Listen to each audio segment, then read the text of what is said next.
is elegant, sinister, and psychologically complex.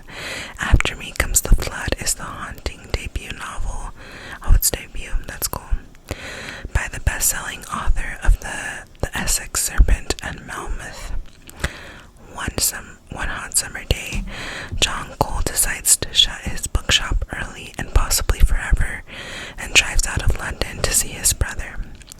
When his car breaks down on an isolated road, he goes looking for help and finds a dilapidated house. As he approaches, a laughing woman he's never seen before walks out, addresses him by name, and explains that she's been waiting for him.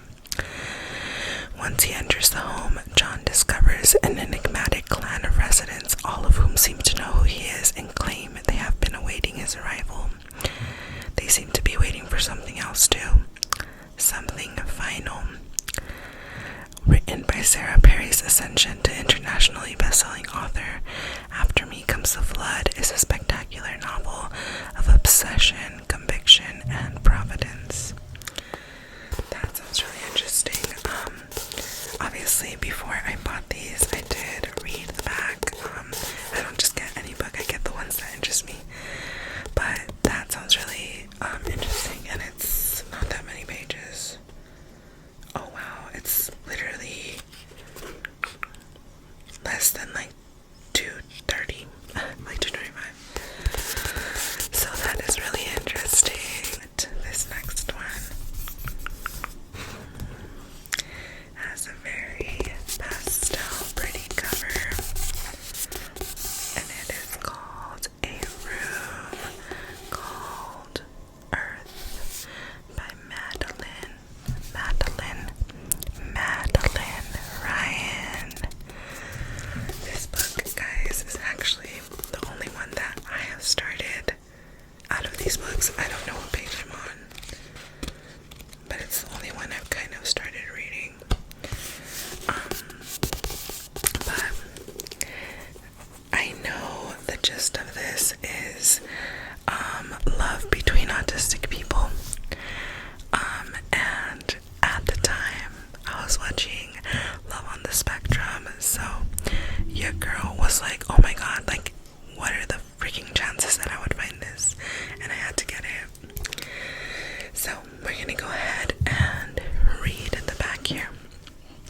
It says, an unforgettable story of a fiercely original young woman whose radical self-acceptance illuminates a new way of being in the world. Also, I should note that Mrs. Madeline Ryan, who wrote this book, is also autistic. So I was like, oh my god, just is perfect. So it says, as a full moon rises over Melbourne, I don't know how you pronounce that, a young woman gets ready for a party. She is autistic, yet within her mind she is whoever she wants to be, and what appears to be an ordinary night out through the prism of her singular perspective. Extraordinary. As the evening unfolds, each encounter reveals the vast discrepancies between what she is thinking and feeling and what she is able to say. And there's so much she'd like to say. So when she meets a man and a genuine connection occurs, it's nothing short of a miracle. However, it isn't until she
actually don't know how to pronounce that.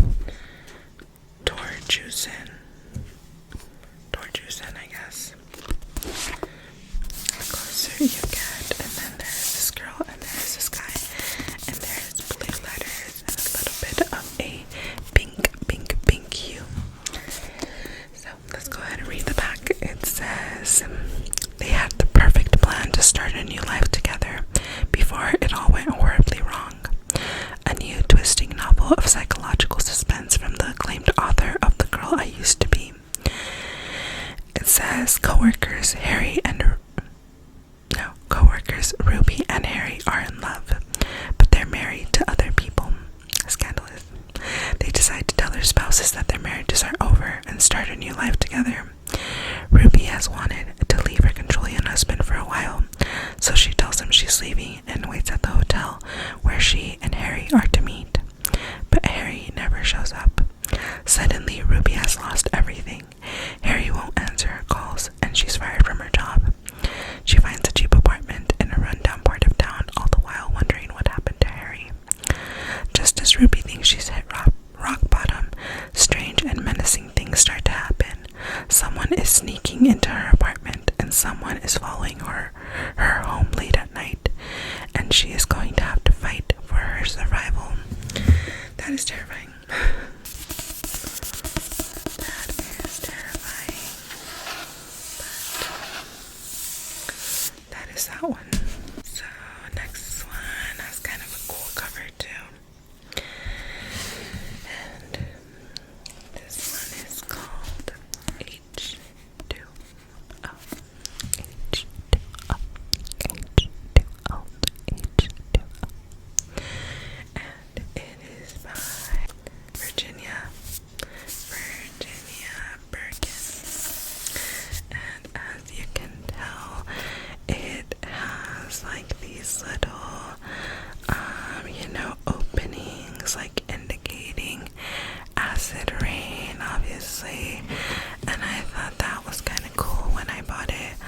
I was like, okay, that's a really interesting cover. And it is obviously like sci-fi, right? The vibes are sci-fi. So I was like, cool.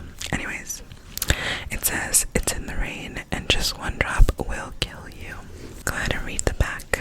And then it says, point 27 is a number Ruby hates. Oh, wait. 27 is a number Ruby hates. It's a number that marks the percentage of the population that survived.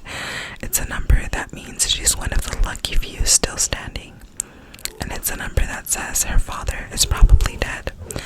Against all odds, Ruby has survived the catastrophic onset of the killer rain. 2 weeks after the radio started broadcasting the warning, it's in the rain, it's fatal, it's contagious, and there's no cure. The drinkable water is running out. Ruby's left with two options: persevere on her own, or embark on a treacherous journey across the country to find her father, if he's even alive. And I just realized this is part one of a duology. Oh, I kind of hate that. I kind of hate when that happens. That's the second one, Storm. At least it's book one, but like, I usually like to buy standalones when I go to Dollar Tree, but that's fine. If it's good, I'll buy number two, right? So that is that one, H2O. Next we have a hardcover. And this is what it looks like. And it is called Midnight at the Electric by Jody Lynn Anderson. And this one is also honestly not very thick. It's a pretty thin girl, so it says, divided by time, ignited by a spark. Oh, is this multiple points of views? I don't know. Oh, dang. It is. Okay, it's multiple points of view, but I'm just gonna read what it's about. So it says, Kansas, 2065. Audrey has secured a slot as a colonist, one of the lucky few handpicked to live on Mars. But weeks before launch, she discovers the journal of a girl who lived in her house over 100 years ago, and is immediately drawn into the mystery surrounding her fate.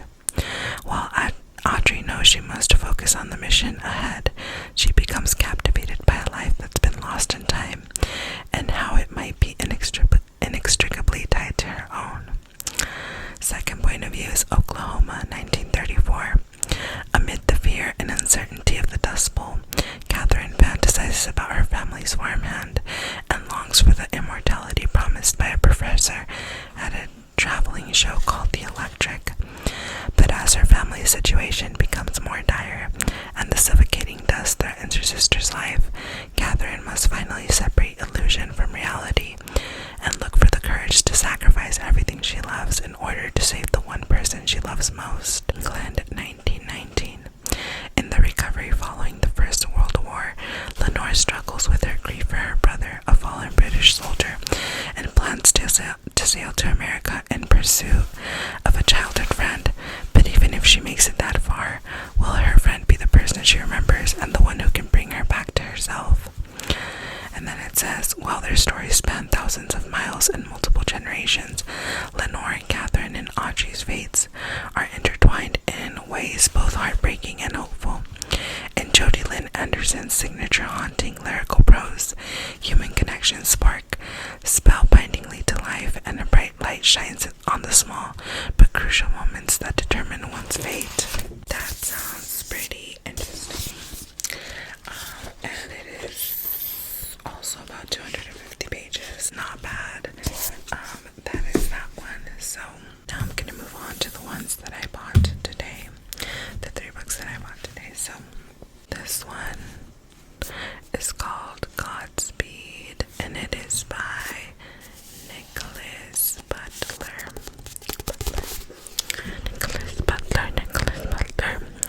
And this says it is a page-turning race against the clock novel. It says, for the right price, you'd risk your life, wouldn't you? Cole, Bart, and Teddy, the 3 principals of True Triangle Construction, are hired to finish a project for a mysteriously wealthy homeowner. The grand house is unlike anything they've worked on before, and they're sure it'll put their name on the map. But the owner is intent on having it built in a few months, an impossible task made irresistible by an exorbitant bonus. Up against the critical deadline and the threat of a harsh Wyoming winter, the trio will do anything to get the money. Up against the critical deadline and the threat of a harsh Wyoming winter, the trio will do anything to get the money, even if it means risking their lives or each other's. With heart-pounding danger and high-stakes action, Godspeed is a gripping thriller about greed and violence that asks, how much is ever enough? So yeah, that is Godspeed. Next one that I got was I was just really interested in the cover. I thought it was very, unique. It just is called The Anel, and then you can see that the anthill is written many times. It kind of blends together and makes like a little jumble of letters here. And it is by Julian Pacheco. So, and let us see what it's about. So, a wildly original blend of social horror and razor-sharp satire, The Anthill is a searing exploration of privilege, racism, and redemption in the Instagram age. It says, in the end, it's much easier to not look at this screaming feeling, to not examine it. Better to just keep brushing on. Lena has come home to the country of her childhood, sent away from Colombia to England after her mother's death 20 years before,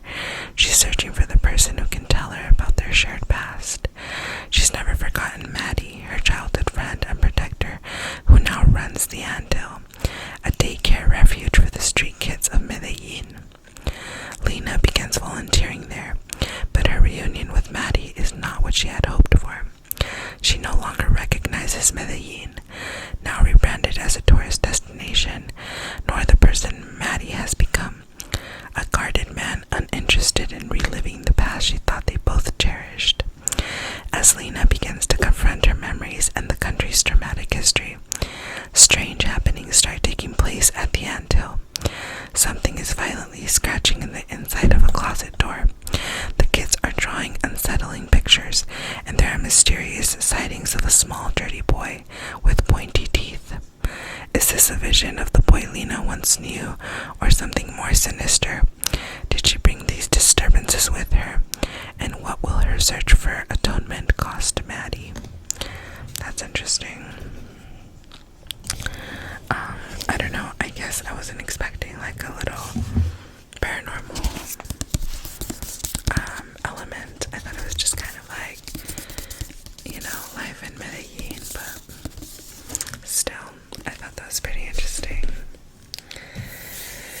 So, this last book is called Dark Horses, and it is by Susan Mialik, I don't know. This one, guys, is a little bit disturbing. Let's go ahead and read what it's about. So, it says, a darkly gripping debut novel, also debut, about a teenage girl's fierce struggle to reclaim her life from her abusive father. 15-year-old equestrian prodigy Rowan Montgomery has only ever known two worlds, inside the riding arena and outside of it. Both, for as long as she can remember, have been ruled by her father, who demands strict obedience in all areas of her life. The warped power dynamic of coach and rider extends far beyond the stables, and Rowan's relationship with her father has long been inappropriate. She has been able to compartmentalize the dark aspect of her life, ruthlessly focusing on her ambitions as a rider heading for the Olympics, just as her father had done. However, her developing relationship with Will Howard, a boy her own age, broadens the scope of her vision. At the intersection of a commercial page-turner and urgent survivor story, Dark Horses takes the searing themes of abuse and resilience in Gabriel Tallent's My Absolute Darling and applies the compelling exploration of female strength in Room by Emma Donoghue. In much the same way that V.C. Andrews' Flowers in the Attic transfix a generation of readers, Susan Mialik's debut novel is set to a steady beat that will keep you turning pages. So yeah, basically a 15-year-old girl who is abused by her father. This one is kind of a little bit thicker than the others, but not too bad. It's probably like 350 or so, less than 350. So that is kind of the last one that I got. So those are the books that I got at Dollar Tree today, and also just like a little collective book haul of Dollar Tree books. If y'all have never done so, check out the Dollar Tree section. It's honestly kind of hard to find a good book there sometimes, but there are a few little gems here and there, so I would definitely recommend doing so. But I do hope that you enjoyed this video, this little book haul. As always, thank you so much for watching, and thank you so much for being here. I am so extremely happy that you are here, and like I always say, not just here, not just watching this video, but here, surviving, living another day. I'm so very proud of you, and I love you so much. So with that being said,